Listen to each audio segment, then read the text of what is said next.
اعوذ باللہ من الشیطان الرجیم بسم اللہ الرحمن الرحیم۔ السلام علیکم پیارے دوستو، آج جس ٹاپک پر بات کرنے والے ہیں وہ بہت ہی خاص ہے اور گھر گھر میں اس کے اوپر بات ہوتی ہی ہے۔ وہ ہے رسم منگنی۔ منگنی مانگنے سے ہے، یعنی بیٹے یا بیٹی کی کہیں بات ڈالی، سنجیدگی سے غور کیا، استخارہ کیا یا کوئی تاریخ طے ہوئی، اس پر گھر کے بڑے جمع ہو گئے اور نکاح کی بات پکی کر لی، خوشی میں منہ میٹھا کرا دیا۔ یہ ضروری بھی نہیں اور ناجائز بھی نہیں کہ اگر نشانی اور بات ہونے کی علامت کے طور پر یا اظہار مسرت کے لیے شرعی حدود میں رہتے ہوئے کوئی تحفہ دے دے، یعنی عورتوں مردوں کا اختلاط نہ ہو، لڑکا اور لڑکی کا آمنا سامنا نہ ہو، نہ ہی لڑکا لڑکی کو انگوٹھی یا چھلا پہنائے، بس لڑکے کے گھر کی عورتیں لڑکی سے مل کر مبارکباد دے کر یادگار کے طور پر یہ تحفہ دے دیں۔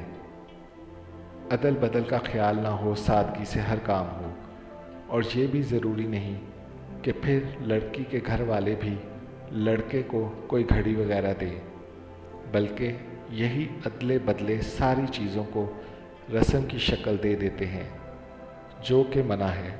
اور تقریب میں ہرگز تصاویر نہ ہو، نمازوں کے اوقات کی حفاظت ہو، اور اسی طرح کوئی بوڑھی عورت یا بڑی عورت اس گھر کی عورتوں سے مہر کی اور نکاح کی تاریخ کی بات طے کر لے اور مرد مردوں میں طے کر لیں۔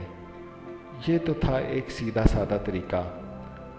اب چاروں ناچار رسم نبھانے کی خاطر قرضے میں دب کر برادری والوں میں نام و نمود کے لیے چرچے یا شہرت کے لیے خود کو پابندیوں میں جکڑنا دانش مندی نہیں۔ اب تو اس تقریب پر اتنا خرچہ اور لوگوں کا ایسا مجمع ہوتا ہے کہ بقول کسی کے بس قاضی صاحب کو بلا کر نکاح پڑھوانے کی دیر ہے، تو فقط منگنی پر آخر اتنا بکھیڑا کیوں؟ بے شمار مسلمان بہن بھائی ہیں جو ایسی چیزوں پر بہت پیسہ خرچتے ہیں۔ اگر وہ ایک لمحے کے لیے بھی ایسا سوچیں کہ اس پیسے سے جو نمود و نمائش پر خرچ ہو رہا ہے، نہ جانے کتنی بہنوں کی شادیاں ہو سکتی ہیں، نکاح ہو سکتے ہیں، ان کے لیے آسانیاں پیدا کی جا سکتی ہیں، اور اس کا ثواب ان کی آنے والی زندگی پر کتنا اچھا اثر ڈال سکتا ہے، وہ اپنی زندگی میں کامیاب شادی شدہ زندگی گزار سکتے ہیں، تو کتنا ہی اچھا ہو۔ لیکن آج کل کے دور میں بہت مشکل ہے کہ کوئی لوگ ایسا سوچیں۔